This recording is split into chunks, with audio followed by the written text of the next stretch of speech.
ये जो लाइन है प्रिंसिपल एक्सिस है, और प्रिंसिपल एक्सिस के पैरेलल में जब ये लाइट ऑफ बीम जब आ रही है, आने के बाद जब इस है ना कॉन्वेक्स लेंस पर जब पड़ती है, तो कॉन्वेक्स लेंस जो है इसको हम लोग उत्तल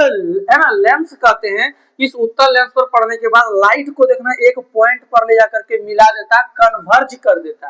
है ना, यानी कि एक पॉइंट पर ले जाके मिला देता है, वही कह रहा है converge parallel beam of light rays passing through it. जब इसके थ्रू से है ना पास करता है तो ये है ना कन्वर्ज जाता है, एक बिंदु पर मिल जाता है, कहता है कि है ना through it meet at focus, और ये फोकस पर क्या हो जाता है, मिलता है। तो जब ये है ना लाइट ऑफ बीम है ना जब आए और इस है ना कन्वेक्स लेंस से यानी कि इसको उत्तल लेंस से अगर ये होते हुए अगर ये लाइट है ना प्रवेश करे, यानी कि इसको हम लोग क्या कहते हैं, इसको हम लोग कहते हैं रिफ्रैक्शन। ठीक है, रिफ्रैक्शन ऑफ लाइट है ना, यानी कि रिफ्रैक्शन ऑफ लाइट यानी कि प्रकाश का अपवर्तन के बाद, देखिए ये अपवर्तन हो रहा है, घुसने के बाद देखिए ये इस पट्टी निकल गया लाइट, जब निकल गया इसको हम लोग क्या कहेंगे, रिफ्रैक्शन ऑफ लाइट, प्रकाश का अपवर्तन जब हुआ तो ये देखिएगा ये सब लाइट जो है ये बीम आकर के क्या हो रहा है, फोकस पर मीट कर रहा है। जब एक पॉइंट पर मिल जाए उसको हम लोग कन्वर्जिंग कहते हैं, यानी कि एक पॉइंट पर मिल गया,